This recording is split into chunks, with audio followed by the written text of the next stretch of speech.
Luke, welcome back to the show. It's great to see you. Thanks for having me back. Good to be here.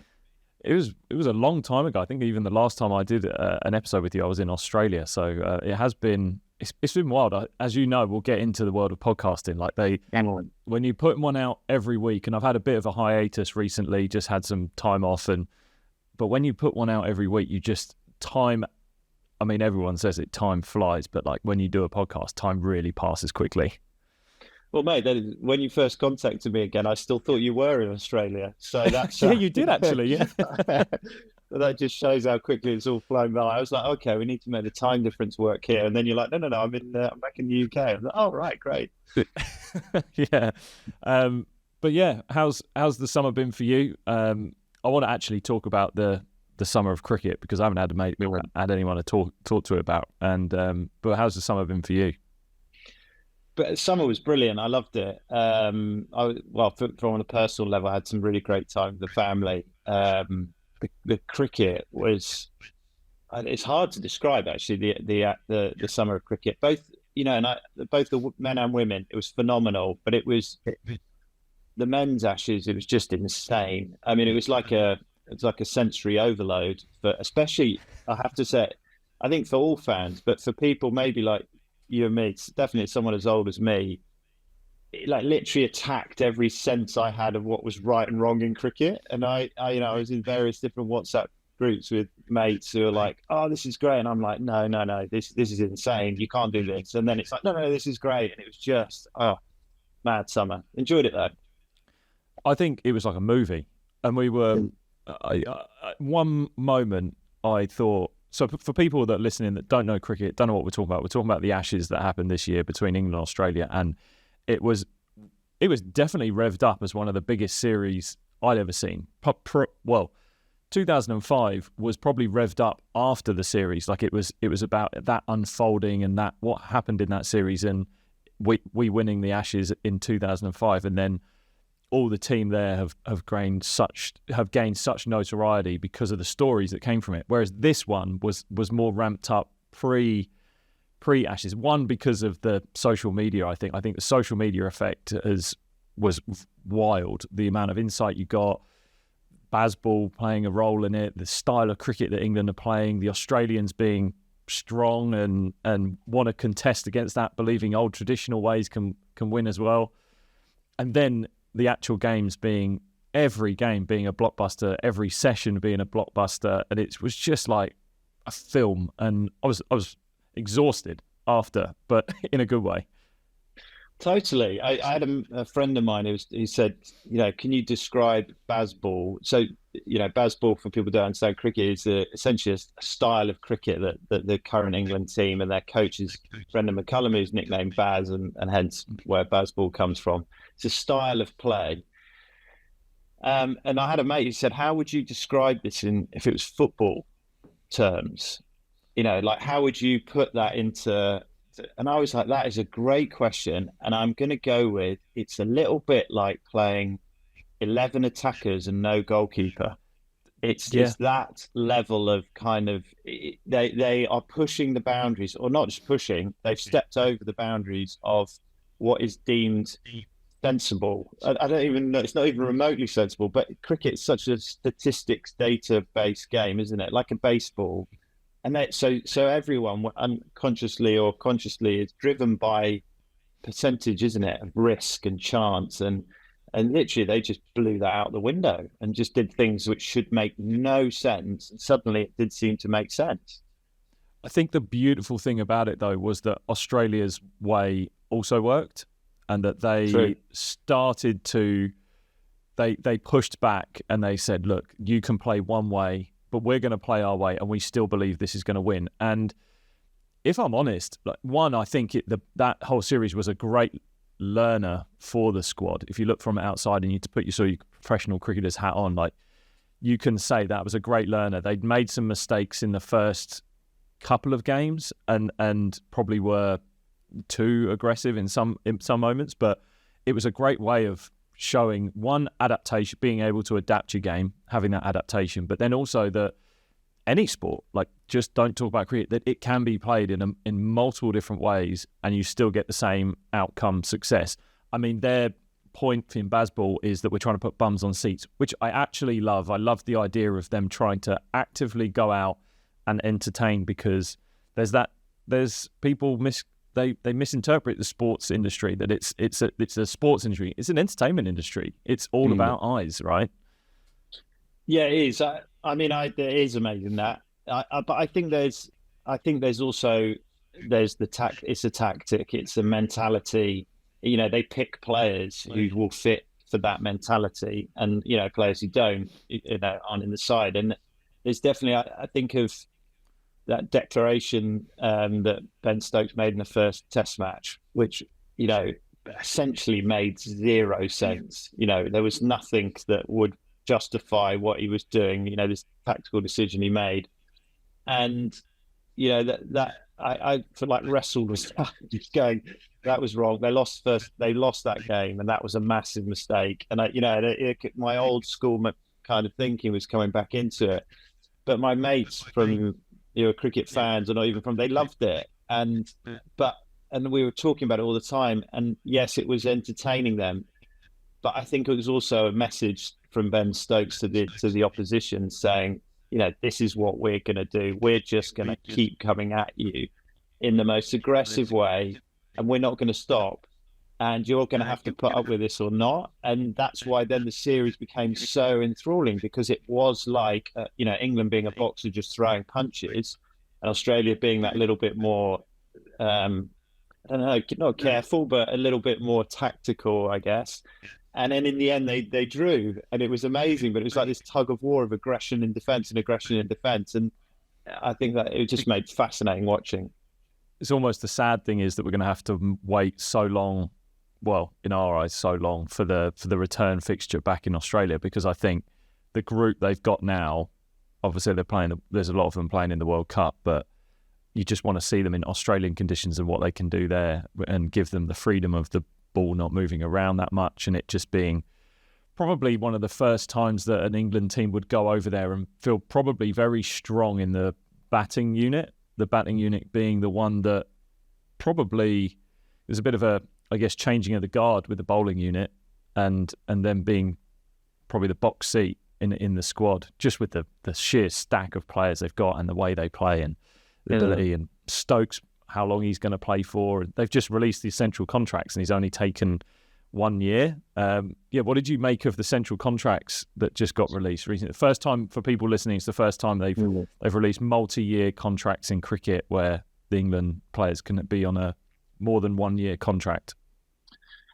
It's a massive sign of the changing times of the game. It was central contracts up till now have been, here's your central contract. This is what we're grading you on. You're going to take it. And 999 times out of 1,000, that player would sign it. Maybe more. I can't think of a time where someone wouldn't accept a central contract. This time, because of the changes in the game, and essentially that England, or the national governing body, wanting to keep players playing for England rather than them being tempted to go off into play in different leagues and essentially give up international cricket, have had to respond to it, which has brought all this bargaining power back to the player. So where there was no bargaining power, you played for England, you're not going to go and play for another country. Here's your central contract, great, I'll sign it. Suddenly it's like, well, I don't want to sign for 3 years. I want to sign for a year, because I don't know what's going to happen in a year. Maybe I'll want more money, or maybe I'll go do something else. And that's never happened. So it's fascinating to see how, certain players have committed for 3 years, and a Ben Stokes only a year means, arguably the biggest box office player for the England management and executive, they're going to have to renegotiate with him in probably 10 months' time, which is not a long. And if it'll be interesting to see how it all plays out. It's almost like the power dynamic of shifting from institutions, the organisations, to the player. It's similar like football, really. Like you think about players, yes, they sign I almost would say in football, a 5-year contract seems to not really mean much. You could be moving on in a year, but the guys in football and the players in football seem to have that bargaining power. They can just dictate what's going on, and that's never happened in cricket, and it's now happening. But what a what a time for the game. It's just been an amazing, and even for the women's game. Women's game commercially, like had a bunch of women's cricketers coming on here, and just the excitement around that game, both opportunity wise, but then obviously from then on the back of that, there's commercial opportunities, there's the earning opportunities that they've not had before. 100%. And I'm lucky to manage a couple of the current England women's players and the captain Heather Knight. And what, the arguments around the 100 are pretty ferocious, and people sit one side of the fence on whether it's good for the game or bad for the game. But I would say for the women's game, the 100 was in the first year was an absolute game changer. By putting them on the same time as the men, same ground, increased the crowd. Suddenly, the whole excitement around the women's game increased exponentially, and then they had a great Ashes summer. They've been playing really well. The interest and just generally women's sport, and the broadcasters getting more behind it, showing it more, giving it more profile. The Ashes was marketed as a dual Ashes, wasn't it? It wasn't the men's Ashes or the women's. It was the Ashes, which included both of them. And I think they're gaining the benefit of it. The women's game is absolutely flying. I just one thing, just going back on, and same with the women actually, but going back onto the baseball and the men's Ashes. Do you think we're just blessed with a generation of exceptionally talented players who can do this? Or do you think the mentality is getting the best out of the players? And, that's what I don't know. So I've got baseball has actually inspired my research in my degree, and probably some areas that I'll go into. So I'm looking at running a research project on perfectionism and perfectionistic environments, but also the perception of the athlete on the coach, and whether the athletes believe that the coach's perfectionism put onto them will create fear of failure, lack of risk taking, and potentially what I'm trying to figure out what the word is, and if there's anyone listening can maybe help me out, is what I'm trying to name this performance autonomy, which is sort of like your authentic way of playing the game. The way I would describe it is if you're say a player who's facing a spin bowler in a game, and you know that authentically to you in your mind, your right option for you to do is to run down the wicket and try and hit this guy for six because you think that's the right thing to do, and you doing that would be sort of living your most authentic performance. But if you've got a coach that's creating an environment that they're saying, I want you to be perfect, and I want you to play a certain way, or don't take risks, and if you get out, that's a bad thing, then does that environment then create the player to then go, okay, well, actually, I'm not going to go down the wicket. I'm going to play a shot and try and score another way. But in doing so, say, gets out. And then how many times have you seen where that person is then in the shed, and then they're going, oh, I wish I'd done that, and I wish I'd taken that risk because that's what I really wanted to do. So I want to study that and the environment in what they're doing and creating. Now, you also have to have the talent of player and the ability in the player to know that running down the wicket, taking that risk, is you have the ability to do it, and you can go and do that. And I've had James Bracey on the show recently, and probably a few weeks ago, a couple of months ago, and we spoke about, does this format of the game and the way in which they're playing, is it changing? Because I'm not in the game anymore, I'm not on the field. Is it changing the way batters are trying to approach? And you saw players like, I remember seeing Rory Burns like running down the wicket in a county championship, and he had his stumps cartwheeled, and it was like April in a game. But it was clear, it kind of showed this expression of like, okay, maybe I've got to make a move, because if I don't make a move, am I going to get left behind as a player? And my chances and goals, like every player that's playing county cricket to play for England, are those going to get smashed away? And it's a really tough one. I don't know whether you've got this climate, this environment that the coach is creating, that is creating this fear of failure. Maybe he's completely changing the way England cricketers look at cricket forever and don't fear this failure. But I think within it, there is an element of we can still play this way, but adapt with players that are of high quality coming in, regardless of the way they play. Like, would Brendan McCullum turn down Alistair Cook right now, or when he was in his prime? Would he done I that? don't know. I don't know. I think it's a great question. That, I mean, you get, say, like a young player who's played Test cricket, Hasim Hamid at Nottinghamshire, very, very fine player. He doesn't fit the mold of this team right now. He doesn't, but he's an excellent player. And in another generation, he could have played it. He could play 100 tests. He might still play 100 tests. I don't know.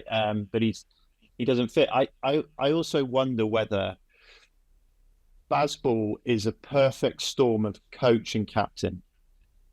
And if it wasn't that, I don't know if it would. You've literally got two, in Brendan McCullum and Ben Stokes, two people who view the game the same. And they're so strong about it. They're not kind of like, well, we'll see how we go. It's like Stokes every time. This is how we play. This is what we're going to do. I'm not going to apologize for it. We're great with it.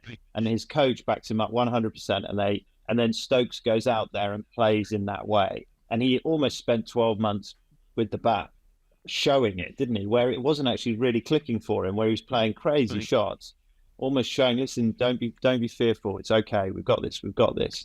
And in a player like Zach Crawley, that him and the coach are just like, this guy's going to come good. Don't worry about it. He's brilliant. He's going to come good. And sure enough, he really came good in the Ashes. But maybe you need that coach captain axis to be, as it is at the moment, it's like perfect symmetry. If it's not, it maybe doesn't quite work, because there's that little bit of doubt where the coach, no, I'm not, or the captain's, I'm not sure right now. And then that feeds into the players and changes the environment. Well, we might be looking at sort of the class of 96 of England cricket. You look at Manchester United, right? They were dominated for so many years. And it's like a perfect storm of players, manager, culture, everything. And it's a completely different story for them right now. That's probably why you get eras in sport. Like, we're going through currently an era of the game. It's about how long we're blessed with it and we get to enjoy it. And when players naturally start to move on, it's, I guess, the inner sanctums, I'm not in it, but the inner sanctums of the English cricket game have got to try and find a way where you don't let it drop off and you allow it to maintain, even if it's done in a slightly different way. Yeah, it's a challenge. One thing I did have an interesting wanted to throw your way was this series was the nicest contested series I think I've seen as well. Like, the players was friendly.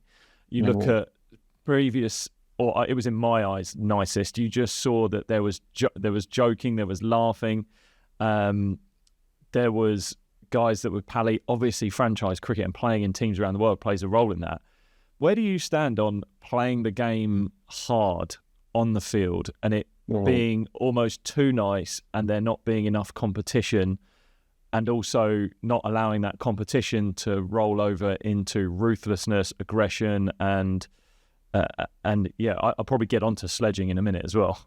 Yeah, well, it's a great question. I mean, there was obviously the Bairstow stumping incident, which sort of blew up a bit. And where was that? Was that at Lords, or can't remember? Yeah, it was at Lords.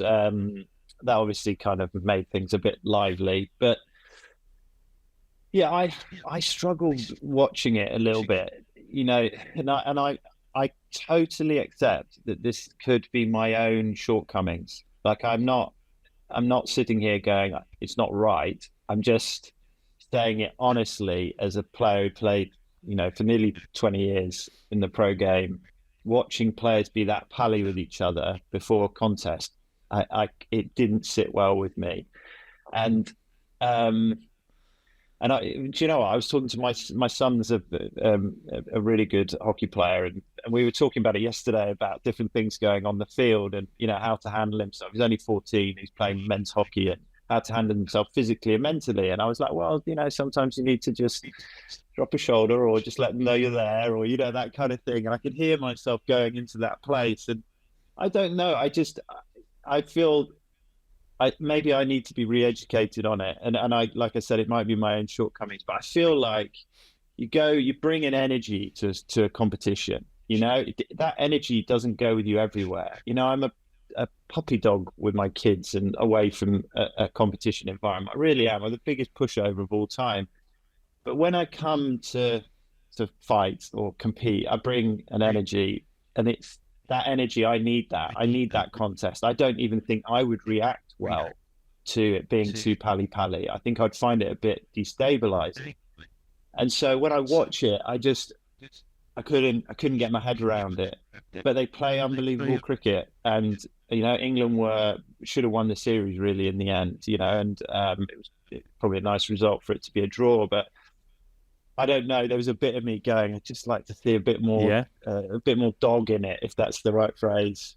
Yeah, well, when the Lord's incident happened, I was like, good. Like, this is, I'd almost got to a point, and I'm so the same as you. And while I think we're marinating ourselves nicely into some of the other topics we're going to talk about, but the contest between, and like Stuart Broad coming out and acting the way he did, just, I was like, right, this has got the fire in it now that I think exactly what we needed, whether it was the way we were playing at the time or whatever, but just there's the whole hype around the series was Australia v England, and then you get there and then it's like everyone's handshaking and hugging each other at the toss, and like I'm just sitting there going, right, well, you're totally right. There is a time where you can turn one part of you on and turn another part of you off, and then turn another part of you on, the other part of you off. And yeah, I think I would have been the same, where if I'd seen that, and again, could be my own shortcomings, like you said for yourself, but it's like if I see that, I feel like there's a chink in the armor, like there's a chink in the process, and it's like you've given them something, or you've shown them like an unwillingness to sort of fight that little bit when you need to fight, which is on the field and be contesting and be that, for maybe the wrong word, tougher, like to be hardened. Yeah, during those times, I was fortunate enough to manage Jimmy Anderson for a long time, so I know him as a person, as an athlete inside out, and I was really interested watching him when some of this, and he was never involved in it at all. And sounds about right. Yeah, I just thought, there's no way Jimmy's going to go for this stuff. No way. For him on the field is just absolute war. He crosses that line, and hence why in his career he's had problems where he's not held it in, and it's gone out. He's crossed the line and got into trouble. But I don't know.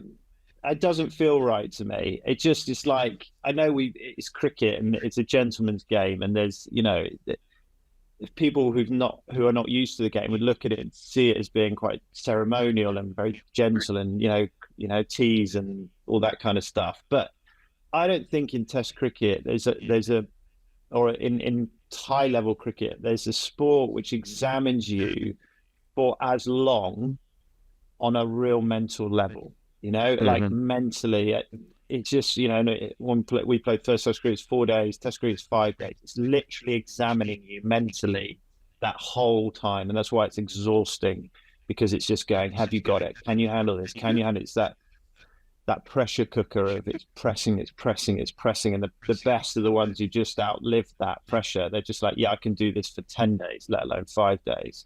And there's others who break in that time and they suffer. And that's what it's all about. And I feel like when I watch what you were saying is, are you giving something? Is there a chink? I feel like when I watch it, you're giving a bit of yourself to the opposition. And I think that I don't like that. It feels dangerous to me that, in that mental examination, I want to keep everything inside me. Yeah, I think that also plays a part of like eras and where society is as well. And I think, so talking about it being a hugely mental game, one thing that I had read an article recently about, which was sledging in cricket. And this article was about how damaging it can be for not only the person sledging, but also for the sledgee, the person who's being sledged. Now, for, again, people that don't understand what sledging is essentially, I almost don't know how to describe it. It's on-field conversations that are designed to put the other player off their game, to give yourself an advantage by breaking their thought patterns, whatever it might be. Now, the way in which that's done is a vast array of things. Some people can be borderline personal, which is where they would cross the line. But other than that, the majority of the time I've seen it can be quite comical. Now, the person that was writing this article and the article itself was, I read it and it was all about sort of how toxic it was essentially.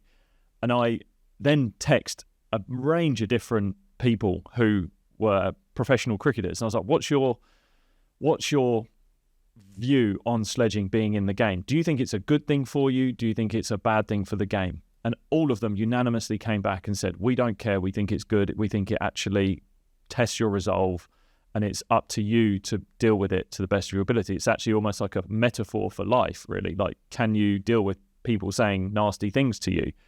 Where do you sit with sledging? Because you've played the game for a lot longer than I did. You played it in an era where I reckon it would have been even rifer, because there wouldn't have been as many stump mics and things like that where things get caught up. Where do you sit with sledging, whether it's a good thing or a bad thing, especially from a mental development point of view? Well, the first thing I'd say is that I'm always willing to be educated and to learn. Like, if someone can show me a different way, I'm listening. I'm not going to be stuck going, no, this is the way it's always been. This is what I think. Not at all. I'm open. But I agree with what that feedback you got. It's part. What is sledging? Sledging is mental intimidation. That's what it is in cricket. It's essentially. Is that any different in aspect to, I don't know, Roy Keane and Patrick Vieira lining up in a tunnel ready to go, and them staring at each other saying, "I'm ready. Are you ready?" So, is it any different to that? And it's on a cricket field. Definitely, people crossing the line and saying personal things, that should never happen. If it bubbles over in that way, the reality is that the game corrects itself. Umpires will step in, even teammates will go, "Whoa, calm down here. You don't need to go there." But if it involves essentially me saying to you, "Listen, I'm up for this. I'm ready to go. I'm up for this battle, and I'm going to test to see whether you're up for this battle." What's wrong with that? That's life. It doesn't mean that we're bad people. It doesn't mean that we take that, and like I was saying, that we don't take that energy into back home to our families. It's not. It's just I think there's a primal thing. It's kind of like we're here. We're part of the tribe. We're now fighting, and to see who wins this contest, and we're essentially bringing everything to the table: our skill, our mentality. That might come into what the words we use during the game. And if you're not up for it, I'm probably going to win, and I can't see how that's a bad thing. I had one of my my first class debut when I went out as night watchman. I'm batting. I think Andrew Strauss at the time, England captain, was there. It's a pretty intimidating arena that I went into, and people were, as I walked out, they knew I was on debut. I knew I was going to get some things said to me. I was told that I was going to get my fingers broken. My technique was terrible. I looked ridiculous in my kit and whatever it might have been. And you felt tiny. Like I'm 6'3", 6'4". Like I felt tiny when I was out there. But looking back and actually in the moment, I chose to show courage, bravery, and just take it on and drown out that noise and remove that distraction by focusing on what I was trying to do. And I'm prouder than anything for doing that. And it built the character that I was. I think if I'd walked off and complained or put in an appeal or whatever it might have been, it just wouldn't have sat right, and it wouldn't have said enough about me as a character. And funnily enough, the people that I reached out to, funny enough, all asked me like who wrote the article, and the people that were writing this weren't in the game, had never played it at that level. And I think that is the issue, is that most of the people have it's journalists sometimes that will say something about it, and it's like, you have to be on the field experiencing this to understand it. You have to be out there 100%. To experience it. No, 100%. And I was a wicket keeper, and I wasn't shy in expressing my passion for wanting to win that game. But don't you think that I got that back? And when you bat, the hardest thing is it's you and your mate against 11, isn't it? So when as a wicket keeper, if you're a bit chirpy, they are waiting for you to come into bat, and it's like, Here we go. I knew that. I did it for 20 years. I knew that I was going to get it back. And if I wasn't, therefore, as a character, going to learn this lesson in life, that if you're going to give it out, you're going to get it back. If you're going to, this moves both ways. And if you're not prepared to do that, not prepared to handle that, then don't do it. Don't, step away. It's not for you. Say less, see how you get on. And I think that's really important in life. That's a kind of, an example of the fact that, life isn't one-way traffic. It's not just about what I want and what I'm going to do and that I want to take this and I want to take that. There's going to be something that comes back at you. And, I know I'm talking about, I don't even like the word sledging, but that kind of aspect of the game is, you give and take. It's war. And if you're not prepared to stand up, take that responsibility, then don't do it. And this is where we're going to blend lovely into this, of I guess, masculinity, or vulnerability, a lot of the subjects that you talk about in your new podcast. But I think this is where it's a real, something like sledging. Again, I like the idea of mental intimidation. I think that's a fair assessment of it. It is this understanding of blending that certain part of you. That's where in those moments where you're being intimidated, where you're on the field of battle, you've chosen to walk out onto that field. You know they're going to be hard. It's a competition. It's a performance. That's why it's really important for people to disassociate between the performer and the person. And people that are on the field and acting certain ways, that's not necessarily what they're like in life. If you take it personally, you've misinterpreted the experience that you're going into. And that's where you cannot, it sounds tough, you can't be too vulnerable in those situations. That's where you have to dial up strength a little bit, and that mental strength and that fortitude to deal with that situation. But it doesn't mean you come off and then interpret the whole thing and the experience of someone trying to throw you off and intimidate you as it being a knock on who you are as a person. You have to recognize that it's them trying to win a performance, win a game, win a match. And by trying to knock you off your game, your choice is to stay strong on your tracks, on your performance, on your focus, and stay there. Yeah. Then you can dial up vulnerability and elsewhere. It's not needed. It's yeah. Totally. On our I'm giving our podcast a great plug here, but the episode out now with a former professional cricketer, Simon Cusden. It's honestly, it's brilliant. I know it's our podcast, but give it a listen. And he explains about some research that he'd been taught about the Mayan tribe. I think it's in Mexico, where the tribe itself, the men would go out and be the hunters and gatherers, and they'd put on their armor and they'd go out there and hunt and they'd fight against other tribes. But they'd go out and essentially provide for the tribe. When they returned to the tribe, the borders of the tribe, they'd be met by the women, who would ceremonially take their armor off, bathe them, and welcome them back into the tribe. And it was done as a reflection of, you need that energy to go out there and do what you need to do to provide for the tribe. But now you come back to the tribe, that energy is not welcome here. Now you're going to come and be a father and a partner and do those things around here. And I thought that's such a nice way of describing exactly what you're talking about. Now, I'm using an example where it's men going out and women staying with the tribe. The gender part of it, I kind of, can be whatever you want it to be. But I think more the point is, it's about this energy. If you take that energy out to go and win a game of cricket or go and provide for the tribe, it doesn't mean that energy is you 365 days of the year. And in the same way, you can ceremonially let it go and go back home and you cuddle your kids and you watch Peppa Pig with your daughter, and that's it. It's different, and can totally be a separation.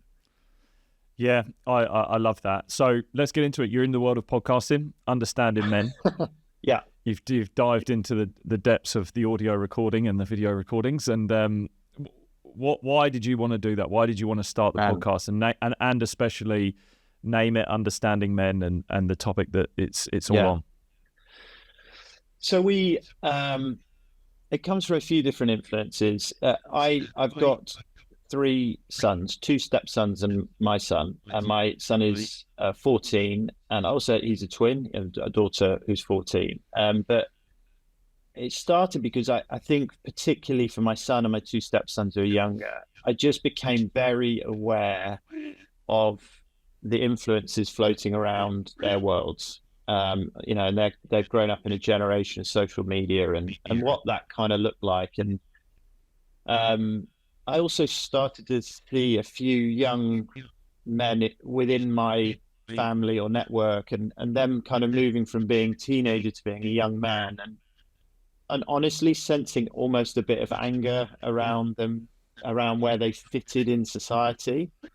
Just comments like "it's never been this hard to get work if you're a young man" type comments like that, and it kind of, I was like, "Ooh, where's that come from a little bit?" And I sat with it, and I also have the comparison of my daughter who's 14, and I just came to this place where I was like, female empowerment in the last few years has been fantastic. I love it. For my daughter, I said it before, she's got a strong mother. Yeah, I love that. She can go out and do what she wants in the world, and I'm very grateful for that. I just felt like maybe we just left behind the boys a little bit, and there's not much influence for them, and they're a little bit kind of lost. And then they get someone who pops up on social media and says, "Look, this is what it is to be a man," and they gravitate to it. And we can't sit here and go, "Well, those aren't the right influences." I think we have to go, why are they being so influenced by those people, like gravitating and rapidly? I hate bringing the name up because I end up talking about it way too much, but Andrew Tate character just got massive traction in a millisecond. And we can't sit here as men going, "Well, they shouldn't be listening to Andrew Tate," or "They should be listening to Andrew Tate." You just have to think, why are they listening to Andrew Tate? So that was a massive driver. And in Fraser, who's a real, I don't know, soul kind of connection friend of mine. He's a professional football, he's a recovering addict. We're like brothers, and we have very deep conversations, and we're never shy of expressing our vulnerability or where we are as men, and discussing being dads and all of that kind of stuff. And just essentially was like, right, let's do a podcast to tackle this and have conversations and try and put something into the space that we're looking at, which might be what we would feel was really good influence for young men and teenagers. And we're definitely not coming to the party going, "We have all the answers." Not at all. It's not that, but we're going to explore it, and we're going to have the conversations that other people might not be having at the moment, and let them listen in on it, whether it's about sex or body image or self-esteem or imposter syndrome, whatever it might be, and go there so that people listening can go, "Oh yeah, I really relate to that." And then I feel like I'm doing my bit towards my sons, and whatever I can do. It sounds a bit grand, doesn't it? But to society. And the title "Understanding Men" was kind of a play on that. It's like trying to understand men, and I guess in Fraser and I, we are understanding men. And we're just trying to go into that space. So the podcast is really about all the issues for men that pop up, but they cross over for women as well. But our focus is very much about men, and I love it. I'm super proud of it. A good friend of mine rung me a few nights ago, and she's asking for some advice on her husband. And while I'm no absolute genius in relationships, she quite literally was trying to understand this man. She was trying to understand some of his behaviors. And she could only really want to untangle it through a conversation with a guy. She's like, I've spoken to my girlfriends, and they've got XY opinion on it, but obviously they're coming from a female perspective, and said, like, "Can you understand what's going on with him and why he's acting in this way?" And I said, "Well, look, if I put myself in his shoes, there will be a certain attack on his ego over here, and he may have been. You have to understand he may have been hurt by something you said over here, and while there's a big rhetoric in the world around how simple men can be, it's far more complex. It really is complex." And going back to what you were saying around hearing that it's tough being a young guy right now, I totally agree. I even was in a meeting with a lady she's got two young daughters, sort of mid-20s, and I've recently come out of a relationship, and I was talking about going out on the dating scene, and she was like, "I do not envy you whatsoever." She's like, "Being a young guy on the dating scene is a minefield right now because of the amount of female empowerment, the amount of male, the masculinity conversation around being vulnerable as a male. Does a male make the first move? Women want you to make the first move, but you're seen as a predator if you do make the first move. There's all of this conversation that's going around. And if you listen to someone like Scott Galloway, he'll talk around how we've currently got this huge growing society of men who are not having sex in sort of 30 below, that are choosing to be single. The incel community is growing, and there's nothing more dangerous than being a young, broke, alone man. And I think it's around these messages, and not only that, like you said, the role models that are playing a part of that. I think the reason why people are gravitating to someone like Andrew Tate is because he's providing a guide. When young people are faced with someone talking around it's okay to share your feelings, your emotions, as a young boy, with the amount of messages you're sent, it's still kind of an unnatural thing to want to show your emotions. I don't think it's an easy thing for you to do naturally. You just don't, the way our biology is built, we don't test the high levels of testosterone. There are far more greater emotions such as anger, sometimes sex drive. All of that plays a much bigger role in a young person's life. I think they're seeking this guidance. They're seeking the how-to guides of how to get this sense of strength, this sense of self, this sense of direction, and just happened to be this guy with a huge amount of money that was able to throw out a marketing sort of version of it. All right, it was toxic, but it was if you look at the premise of it, all of those young people and experiences I've had with working in schools, these young boys, they are looking for role models. They're seeking guidance, and they need it so much. And if you look at inner cities where there's crime rates are up, the people that are, I think the statistics show that if it's the people that are doing that, they tend to come from households where they've not had the male role models. They've not had those people guiding them. So I think it's guidance. I think it's what we're seeking, which is why I love the podcast, the name of it, and what you're doing, because it'll provide that guidance. Well, we're actually recording tomorrow morning with a guy called Matt Pinkett, who's written a couple of books. He's an English teacher, head of English, but he's written a couple of books. One of which is Boys Don't Try, called Boys Don't Try. It's a bestseller, and it was in 2019, and he wrote it because the stats in 2019 around how boys were doing in school versus girls, and this is in secondary school, so it's not, there's the kind of chat that girls are a bit brighter than boys earlier on, and then boys catch up, which I think there is some research behind that. But essentially, in that secondary school age range, the results for boys on exam results, exclusions, mental health, poor behavior was off the charts worse for boys. And this is in 2019, like off the charts, not even close, a thrashing. And what's happened there? That is those boys looking for that guidance, feeling disillusioned, feeling like they're not good enough. They're not, as a result of poor behavior, getting punishment and getting more disillusioned with the whole thing. And so I do think we're facing a generation of kind of boys becoming young men who face that. And I just think it's time for us to offer a little bit more help and guidance around it. And I think, what we try and do on the podcast it is about men or young men, but it's also about how it affects women. And there's that dynamic with men and women, because I think, there's a polarity, there's male energy and female energy in all of us, and how we understand each other and how we move around in society is super important. And I think men, like it's funny you should say that with your friend, men have become even harder to understand for women, because women know what they want now. They know who they are, what they want. They've got the power. Fantastic. How does that fit for their man? I don't know, because the man's role is different now. That, it could look different. Mm-hmm. So they're like, well, I don't know. I kind of want you to be strong, but I also want the strength. I want you to be the provider. Well, no, actually, I can be the provider. And there's this real misalignment going on within it. And so I think part of discussing all these issues is definitely for men, but a lot of our listeners are women, like your friend, going, well, actually, I'd quite like to understand men a little bit better because it helps me. And I think they go hand in hand. Yeah, this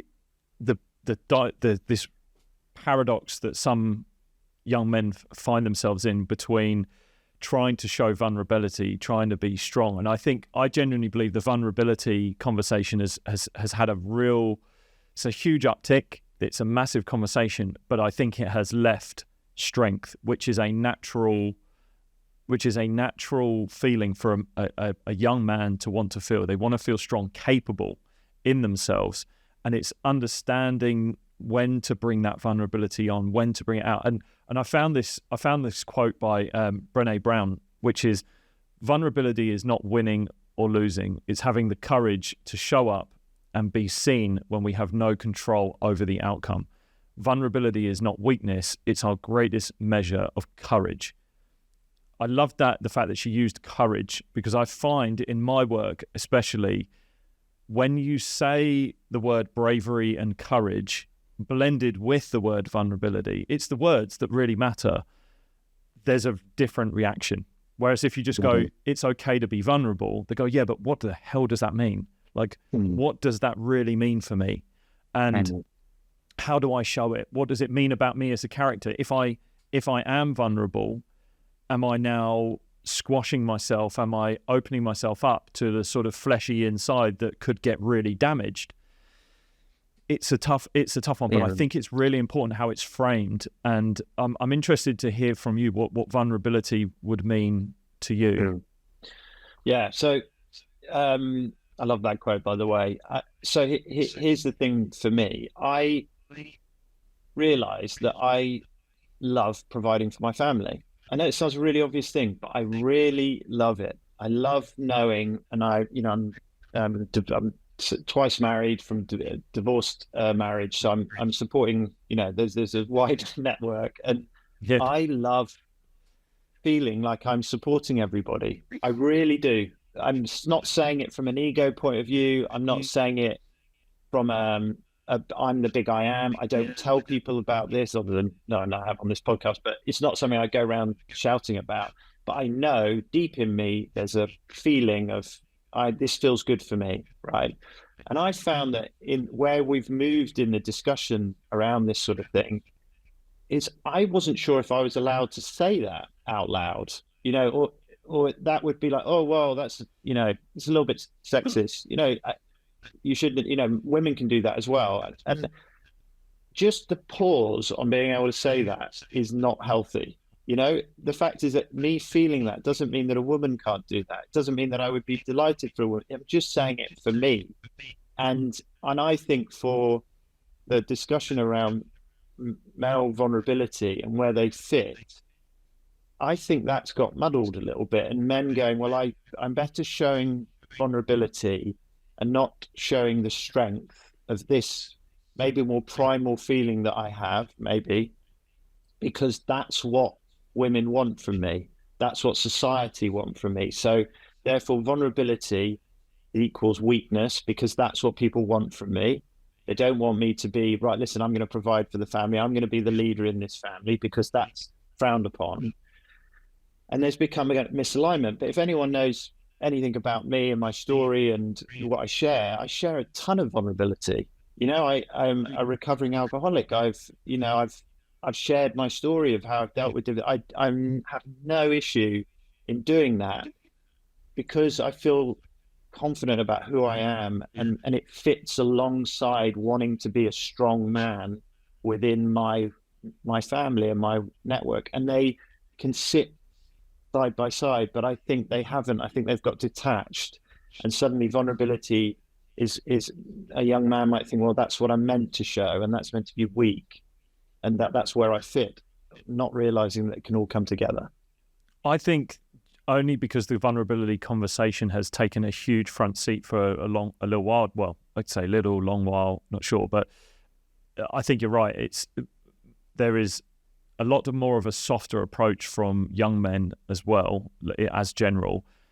But when you sort of grow up and in relationships, the maternal instincts for women, take that, the tribe you spoke about there from Simon's research that he said he found, that there is a maternal instinct in women. We can't really fall away from biologically what women will feel naturally. And you have to, this is blanket generalization. Yes, there are strong women who will take charge of relationships. There are, but as a general across the whole, and I think there's this other voice that's coming out in social media, in the media, which is women saying, no, we want our men to be strong. We need them to be strong, because yes, I might fall in love with him for his vulnerabilities and he shows that, but if he's constantly being vulnerable when I need him to be strong, this relationship is not going to work, but this is going to break down. So I think this is where young men will have to understand there's this blend that has to happen. And sort of as you were talking, I was thinking around how that vulnerability is embraced. So if a man is showing their emotions, talking about something, the person receiving that information plays a huge role in what they do next with that person. So I know, for example, I have not shared my emotions or my vulnerabilities for a long, long time, based on the fact that moments when I'd done it, when I had opened up, it was met with, well, that's why are you being different, and getting sort of shut down, and you've never shown this before, like, what is this? And that is just a small version of shame. And the worst thing for a man to feel is shame and guilt, and therefore lock it up. Don't do it again. Like, that was a bad experience. And it will only take one or two experiences for a man to then lock the door for a long, long time. And I think that needs to be something that people are aware of in understanding men, is that how you respond to them showing these different versions of themselves is really important. The same way if someone is ultra aggressive, you go, no, that's not how you behave. You shut that down. But the vulnerability has to be, I understand what you're saying. I hear you, and I thank you for sharing that, rather than this, well, even if it's an uncomfortable thing that you might be hearing, like if a man is sharing something about a woman in their relationship that they're not happy with, how often will a woman just say how a man is behaving and be like, you don't do this, you don't do that. But as soon as a man might say something, they get shot down. Well, hold on, you can't do that. You can't tell me who to be. And it's like, well, you've instantly shot down his vulnerability, him opening up his emotions, and how it's received is super important. Yeah, I mean, the biggest example I can give of that is one of our early episodes that you talked about, is we talk about sex and body image for men, and I think that's a huge one for men, because men just don't talk about it at all. They feel terrified to. Well, I am making sweeping generalizations, but bear with me.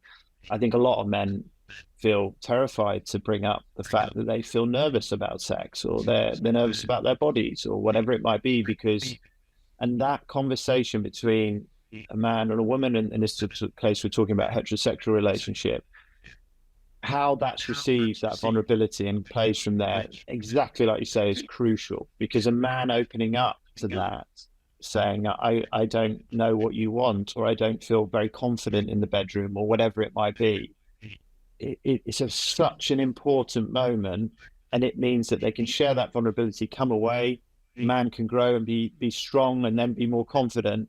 But if he gets shut down in that moment, it will crush it, and it gets hidden away, and then it's lost.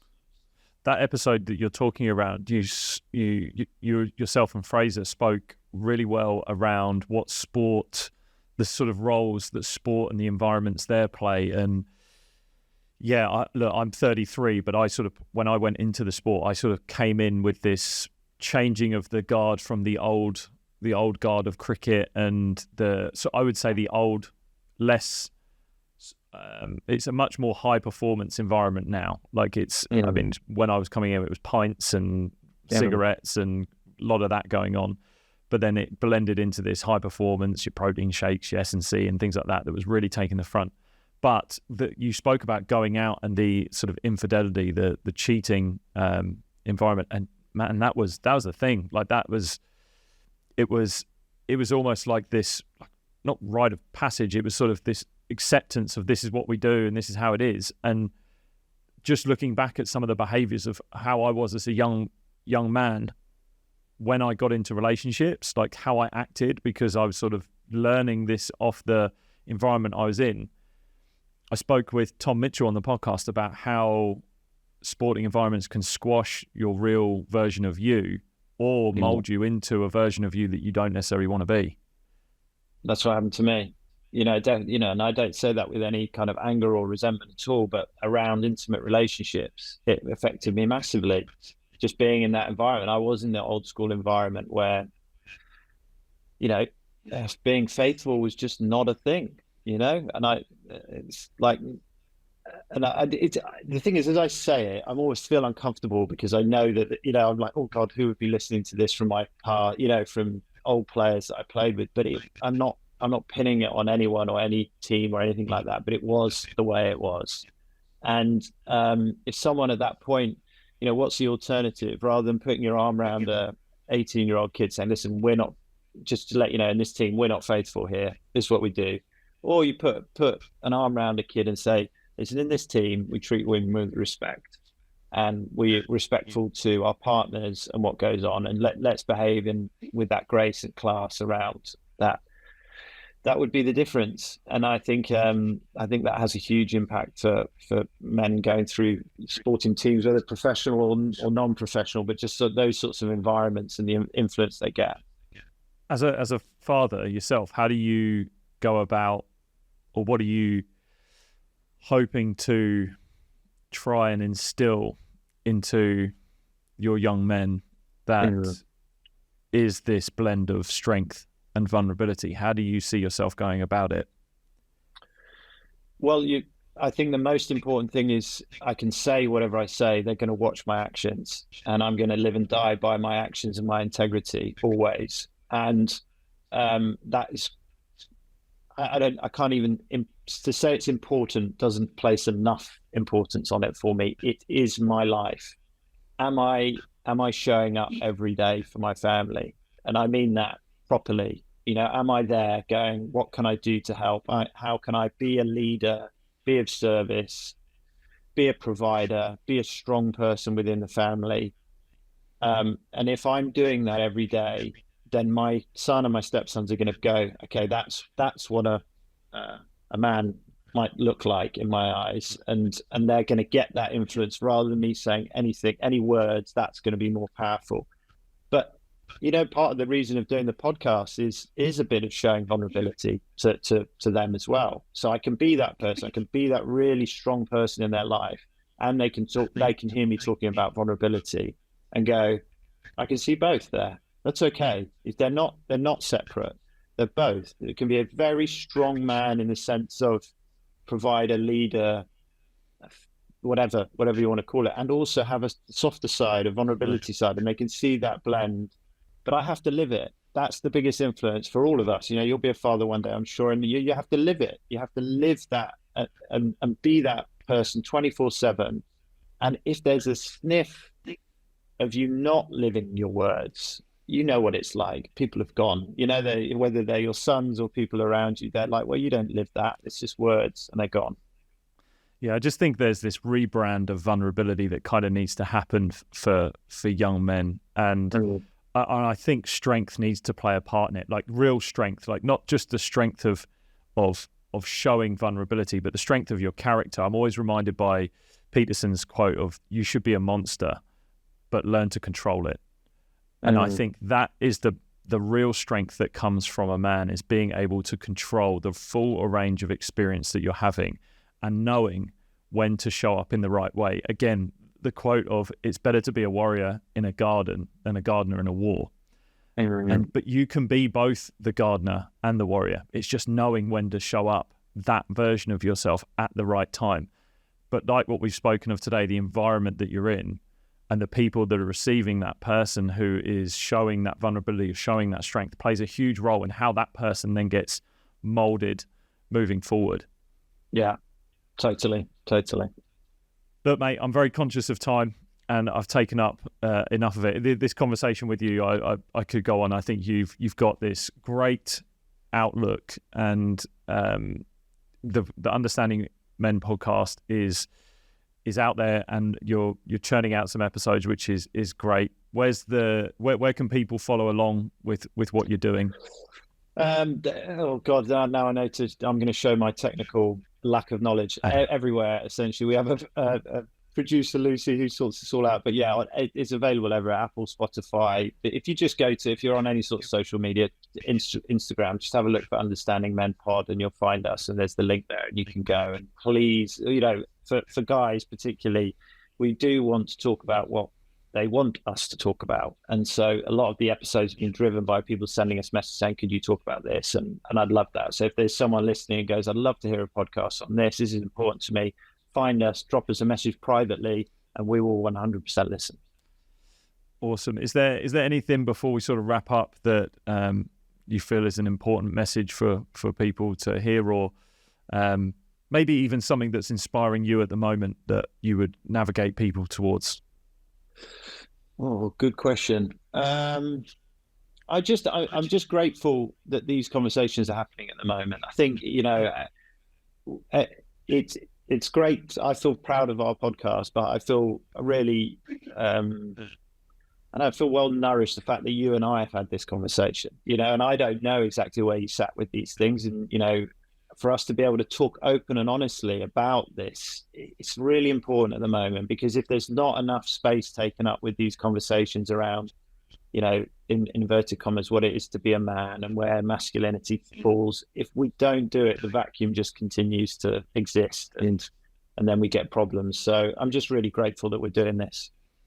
I think the sort of finishing off the idea of, if there are young men listening, I think going and finding your role models that you want to be like. I think but also really looking at like what is their what's going on around them. When I was a young athlete, I was driven by role models. I was driven by these ideas of people I wanted to be like, but also it was the character. It wasn't what they were achieving that was what I was actually striving after. I look at it and I go, it was the character that they were trying to be. And one thing actually that came up in your podcast, and Fraser said it, was the phrase to young men of saying, you are enough. Now, I am a big proponent of you are enough to have a crack at what you're doing, but there is almost another side of that by saying, well, maybe where you are right now, maybe you're not good enough as you are, in the sense that you can be better, you can be more, you can go after and create a character. You get the choice now to turn into this character that you want to become. Rather than because there will be many people listening that potentially are unhappy in where they are. They're unhappy with the type of person they are, which I think is an incredible platform to then be able to say, right, I want to make choices that are for the right version of me. Look at your story of where you have been, the dark times you've been through. If you had not decided to change yourself in those moments, you would be in a completely different world right now. But it's the choice of the character, the type of person you want to be, that is exciting. It's an exciting prospect for people, but you do need those guides. You need those role models to look up to aspire to be like, more from who they are rather than what they're achieving. Yeah, and what I just add to that is there's that little voice in you. And during my difficult times, and when I was behaving in ways that I didn't want to behave like, there was a little voice in me going, this isn't quite right. There's a little nagging doubt, this isn't quite right. And listen to that little voice, in all of us, that is that, I don't know what it is. It's our instinct, our consciousness. I'm not sure, but it's something that's saying, no, I don't like this. Listen to it. And then you can live your reality. You can be the man you want to be. I know we're focusing on men, but this applies to everyone. You can absolutely go and live and be the person that you would like the person to see. I know that sounds really obvious. You're not trapped as a person. You can go, I don't like where I'm at the moment. I want to be this type of person, and then go and live it. I want to be someone who always lives with 100% integrity. Go and live with 100% integrity. You can do it. I want to be someone who's a really, really reliable friend. Well, go and be it. It's possible. You just have to listen to that voice and then step out and do it. So I wish people good luck with that. Mate, I love that. What an ending for there. I absolutely love that. I'm going to leave links in the show notes for everything that you've got going on, where people can go chase the podcast, listen to it. Really encourage people to go onto it. Thank you for starting it. I know we're in a WhatsApp group of a bunch of people who are already getting value from it. But great job, and thank you for coming back. Pleasure. Been really good. I really enjoyed it.